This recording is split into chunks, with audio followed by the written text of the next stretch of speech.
Welcome to Lessons That Last, where a researcher and a teacher talk about what it means to make a lasting impact on students' lives. They unpack the stories former students shared about their memorable teachers and discuss how we can all make a greater impact on the people in our lives. Here's Julie and Laura. Welcome to episode 2 of the Lessons That Last podcast. I'm Julie Hasson, a professor and educational researcher, and this is my effervescent co-host. I'm Laura Estes-Swilly, teacher, writer, lover of this project. Oh, same friend, same. I'm so excited about this story you chose for today because you chose Oscar's story about his high school history teacher, Mrs. Gaines, and a special extracurricular project. It's such a sweet story. But before we dig in, I have to ask you, what extracurricular activities were you involved in high school? So official extracurricular activities in our school. First, define for us, what is an official versus an unofficial extracurricular activity? You're so funny. So I think that officially our school sanctioned things, the things you join at school that you're doing with school personnel on campus or off campus.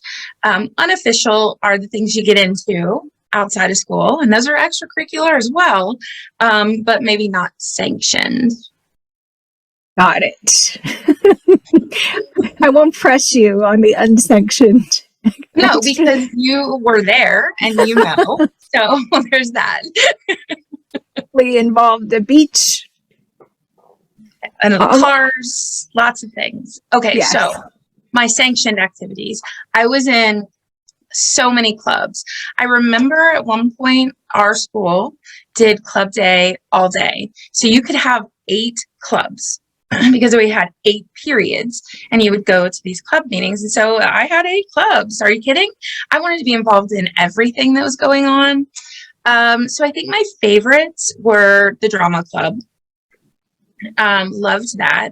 Spent a lot of time with the thespians, and also the fashion club. I loved the fashion club. And then the FHA, which is not, they don't really call it FHA anymore, right? So it's even home ec now. Yeah, yes. It has it's family and consumer science now. So I'm not sure what the club is called. We will find out. Because we know someone who can tell us. So we were very active in FHA because Julie's mom, of course, was our sponsor and our teacher and the person who took us places. And so we wanted to make her happy. And there were so many events that were right up my alley. I felt like there was something for everyone that we could do in the club and through the club with competitions. So I was pretty active in that as well. I would say those were my big 3, aside from writing, doing creative writing, taking creative writing classes, and doing the writing things with our former teacher, Judy Bryant, as well. You were busy. And then you were in a service club, right? I just remembered I was in a service club. I think it was Interact. And I know it was a service club. I remember it being called a service club. And then later as a teacher, I sponsored a service club for a long time. And what I was doing with my students did not look at all like what we were doing in our club because I don't know who we were serving. I don't remember doing service, giving of things or time or being out in the community. Maybe we more focused on doing things around the school, like hosting pep rallies or, I don't know, giving out candy or something. I don't remember, but I was very involved in that as well at one point. It's interesting the way we remember certain things about classes in school. We remember certain things about the activities we participated in, and then some of them are just kind of a blur. We remember we were part of it, and maybe we did some stuff, but we don't really have clear memories of those moments. And then some things we did that were extracurricular, we remember clearly. Like for you, I'm sure part of being in drama club and taking drama classes was being in the productions. Right. That had to be a really memorable part of your extracurricular life. Well, I was thinking too, I was very involved, and I don't even remember what it's called, in a history extracurricular program where we acted out pioneer times. Do you remember this? I do. So you went to like Cracker Country. We did that at the fair, but then there was an extension of it. And I remember going to some kind of convention and having my bonnet and my apron, and I don't know what we did there, but it was all centered around history and Florida history. And we were right back in pioneer time, acting like pioneer people. And that was Joan Barentine's club, right? And she was the high school history teacher for both of us. I think I had her 3 years in a row. Like I had her maybe world history and then American history. And then I took her dual enrollment class in political science. Like I would have taken anything she taught. I would have taken extra classes just to be with Mrs. Barentine, but she was very passionate about Florida history and about students understanding the history of our state. And I remember you guys going to Cracker Country at the Florida State Fairgrounds and being positioned in different places and churning the butter and doing all the things. Well, I don't know if you remember what my job was at Cracker Country. I do not. I was the teacher, and I did not get rotated. I was the teacher, and I was always the teacher, and nobody could take that away from me while we were at Cracker Country. I was born for this. So I was doing it then, and then Miss Barentine, loved this so much, and she brought in a younger teacher as well, Miss Bacallao, who was very active in taking us places. And I vividly remember being on a bus with her and like 10 other schools and 10 other teachers and a bunch of kids going somewhere to do something. And I had my get up with me. It's funny that in some ways I remember the bus rides more than the events, especially if you and I happen to be on the same bus. Because we can make a bus ride super entertaining, especially you, like singing. And well, we took that long bus ride. I was thinking about this week when you and I and two boys went with the PTA president to Tallahassee, which is our state capital in Florida. Do you remember that? And we went to the state house and we sat on the state Supreme Court. And that was a really long bus ride that you and I don't know if you're going to remember this. We had headphones just like now.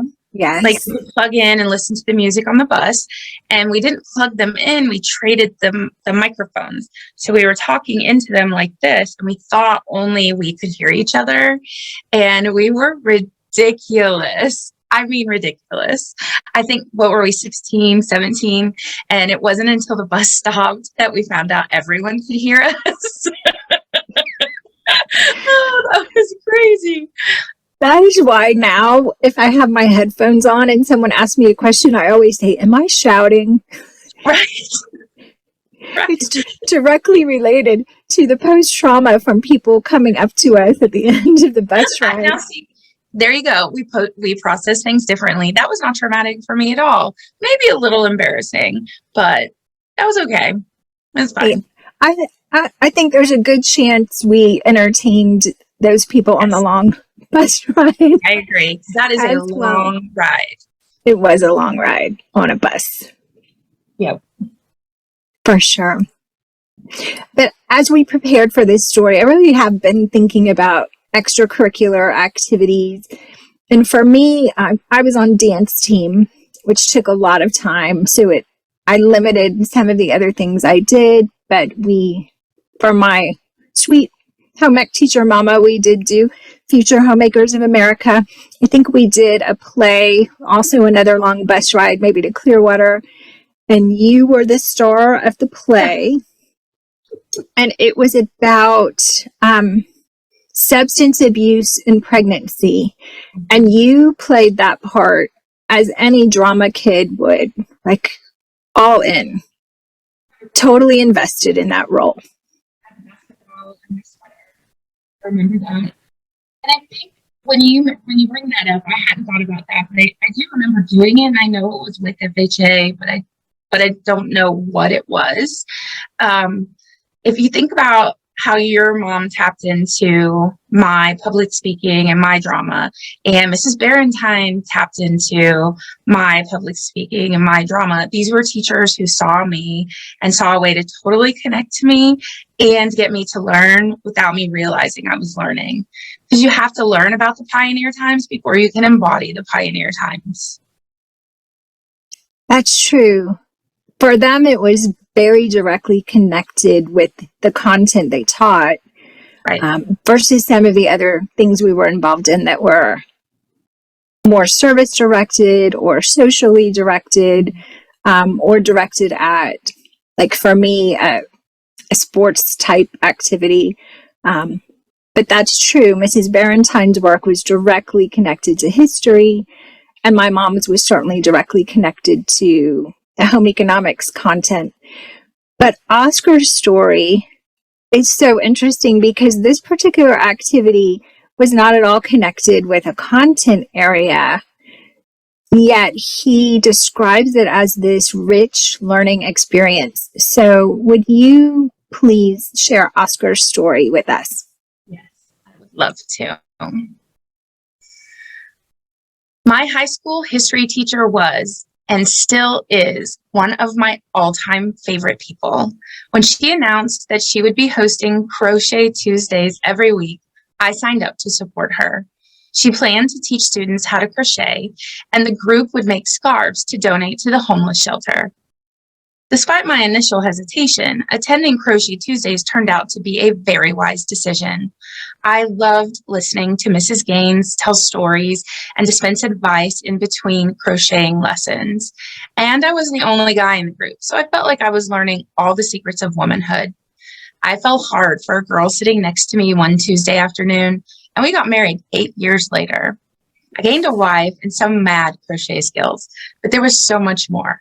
I'll never forget going with Mrs. Gaines to deliver the scarves we'd made. The people in need were moved by the kindness, and they seemed as enamored with our teacher as we were. I realized that Mrs. Gaines was a wonderful teacher because she was a wonderful human. She was the same in and out of the classroom, and I'm grateful for the time I got to spend with her. Oh, Mrs. Gaines. And Oscar for seeing all of that. So beautiful. Yes.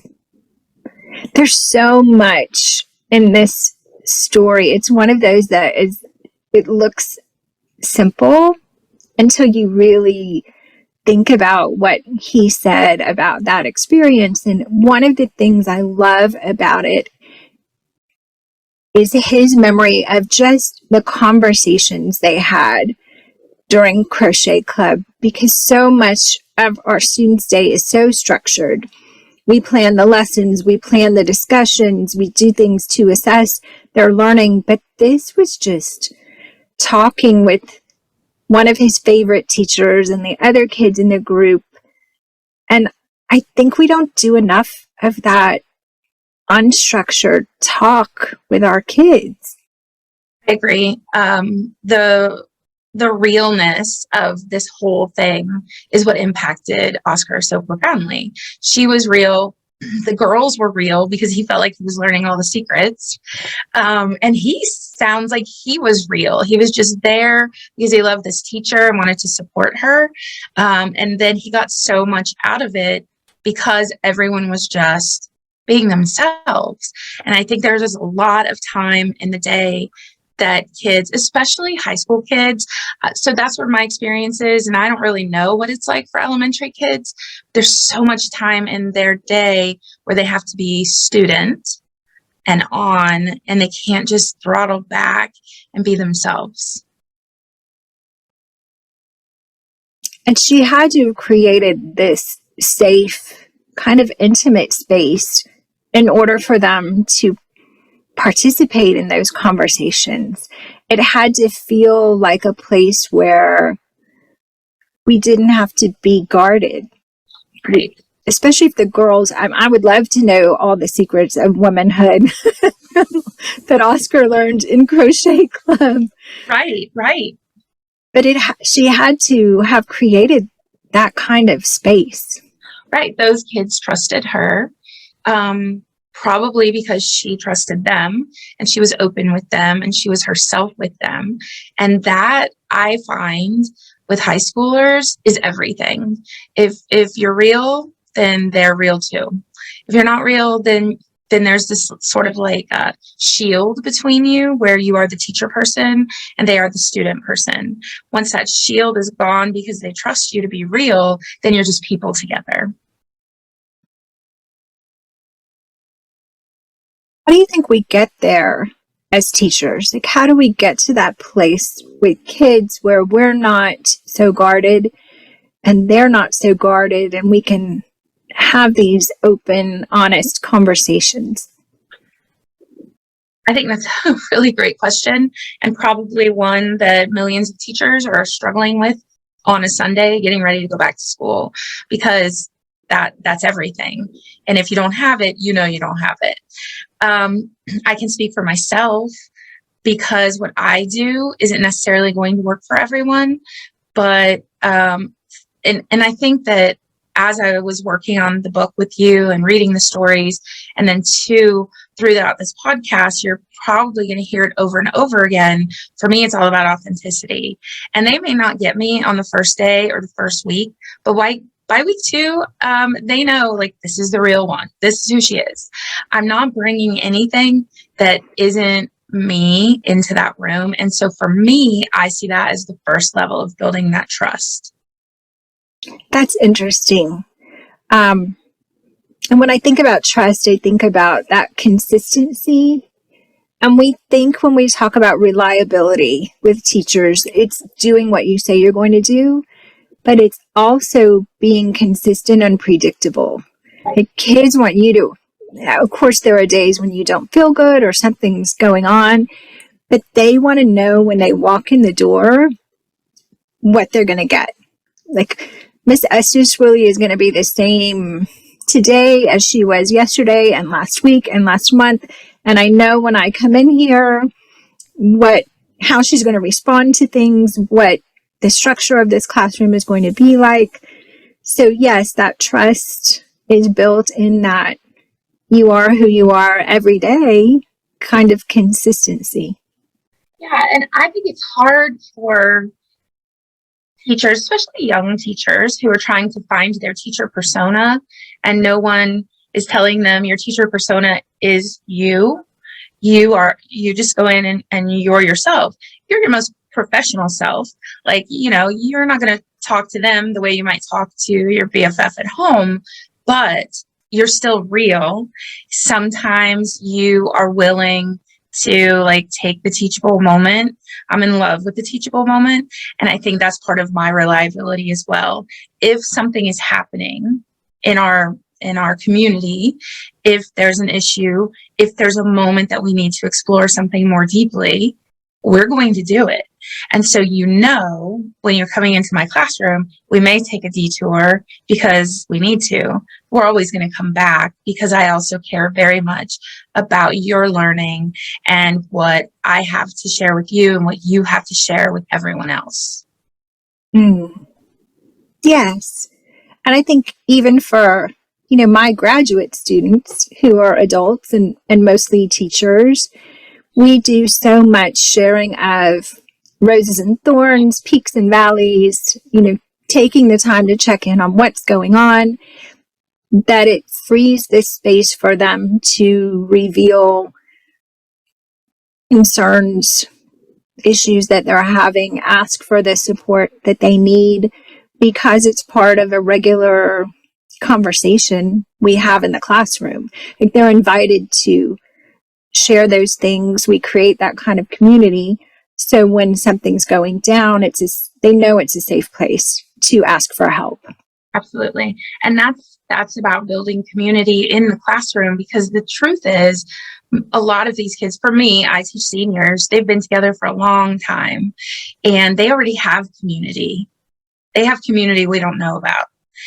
And the challenge is to bring all of those communities together into something new that also includes the teacher or the professor.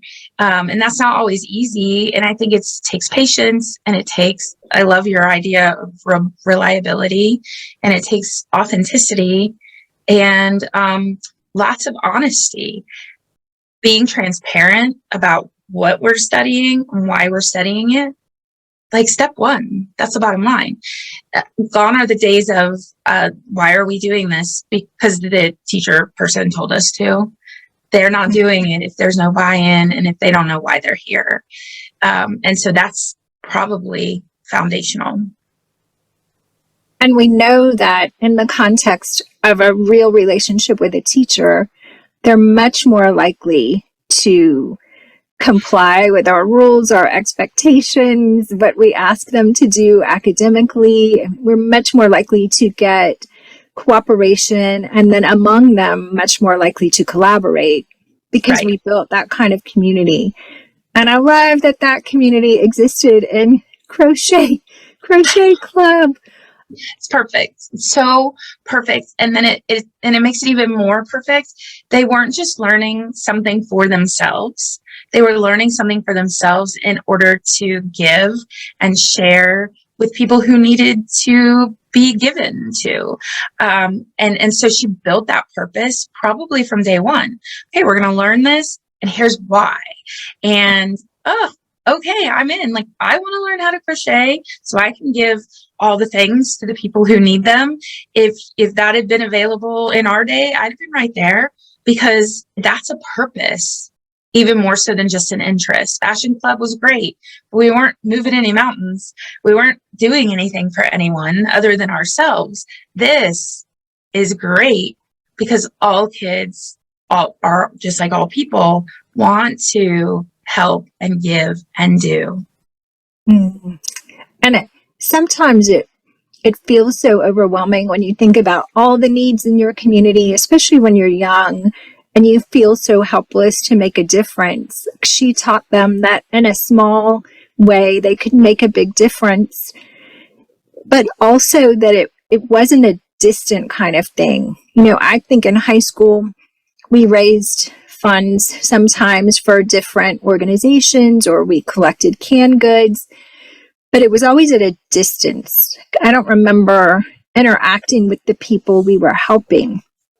In this case, she didn't just collect the scarves and drop them off. She brought the kids with her to interact with the people, and then she modeled how to interact with the people you're helping in a way that is empathetic, but not with pity, respects the dignity of humans even when they're struggling. I can't think of a more powerful, important lesson than that. I agree. I agree so wholeheartedly that when I sponsored a service club here, every holiday season, we would sign up probably 5 or 10 different time slots to fill at a very large homeless shelter in the downtown Tampa area. And they take in families, and it's full of kids. And then they also would create a giant tent where outside families who were struggling could come in and get food for the holidays. We would give them turkeys, we would give them the whole deal. And then at Christmas, also gifts for the kids. And I would take 10, 20 kids for each time. And they kept going back and they kept going back because they were learning how beautiful it is to give to people. And if you don't give them the opportunity. They're never going to know, because it's not something that comes to your door, and it's not necessarily something that comes naturally to everyone to, oh, there might be people who have a need. Let me go see how I can serve that need. They have to be taught and guided and given the opportunities. And then you create people who want to help people for their whole lives. Yeah.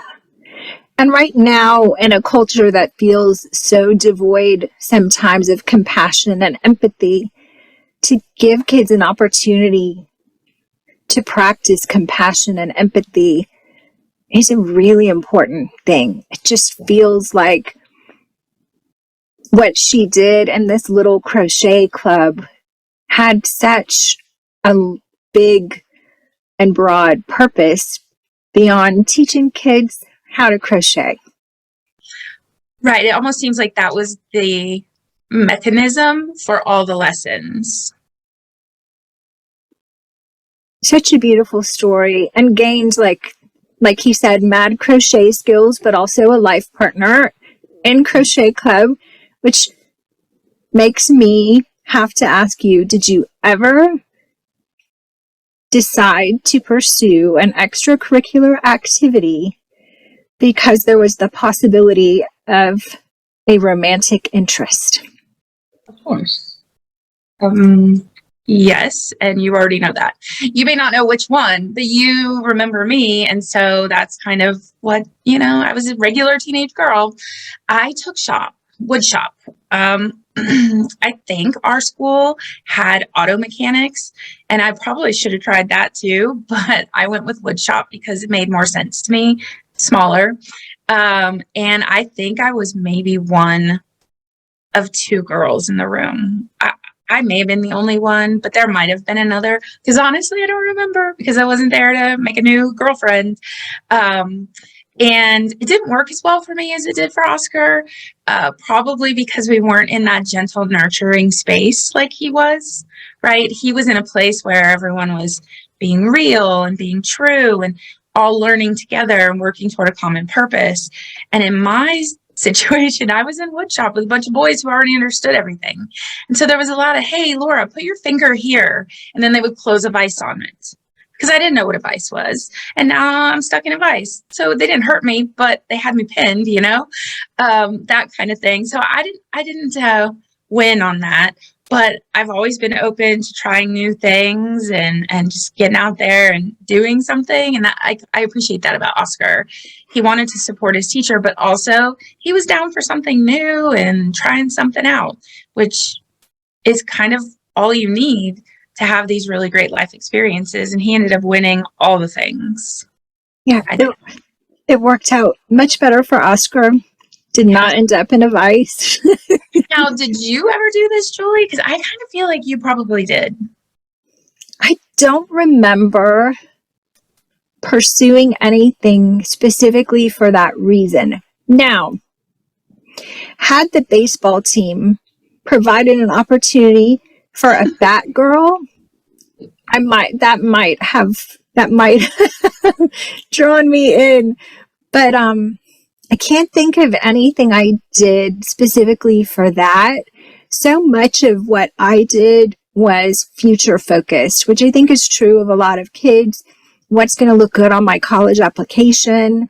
I wanted to go to a private school, and I knew I needed scholarships to go. And so it was always very practical what clubs or activities were going to get me there. And I guess in that same vein, what would allow me to spend the kind of time on academics that I needed to spend to have the grades to get there, I think I was very pragmatic in that way, but that also for kids can be restrictive. There were things I didn't do in the present because I was so future focused, like things that really could have been great growth opportunities for me that I didn't pursue because I had this goal and I was so goal focused. So if we can help all of our kids, the kids who are struggling, who need a place to belong, and the kids who have their mind so far in the future that they're not present and learning things that they could learn by just doing something like after school crochet club. I mean, what a benefit to all kinds of kids in our school community. I agree. And I would even go one step further, because I'm always thinking about school culture, not just building community within my class, or not just about the kids, but the adults as well. And something like this for teachers after school is a great community builder as well. So I feel like anyone who's thinking small, and I don't mean small in the way it sounds, because I think like working with kids is huge and it's very big, but small as in what's inside my door. And then it gets bigger and bigger and bigger. And once you turn the focus outside your door, so many of the things we do to build community with our peeps could be done on a much bigger scale to build a really strong community that's focused on all kinds of things: building, connecting, giving, learning, growing. Adults need it as much as kids do. Yes. And I keep hearing schools talk about their curriculum for social emotional learning. And it's, it's some workbook or it's some kind of scripted curriculum. And I'm not sure that is real, authentic social emotional learning. This crochet club was a beautiful example of true, authentic social emotional learning.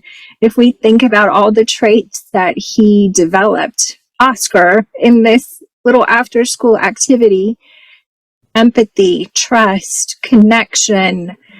He learned not just from Miss Gaines' model, but from the model of all the other students in that group.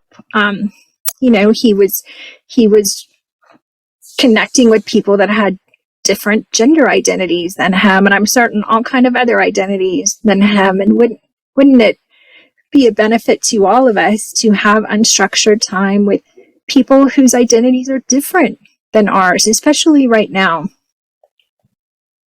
That's a great point. And I don't know how that happens on a large scale, right? Like I think about my school with 2,500 kids. How many events, little grassroots type things like what Oscar experienced have to pop up to engage 2,500 kids, or even 1,500? That's a huge number. And how do we draw them in?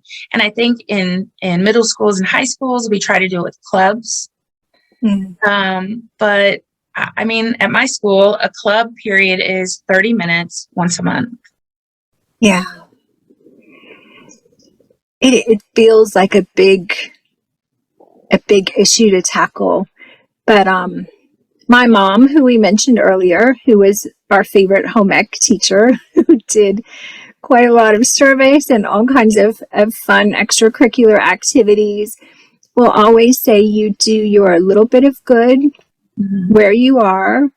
And if everyone does, that's what makes big changes in the world. And she, after she retired, she lived around the corner from me.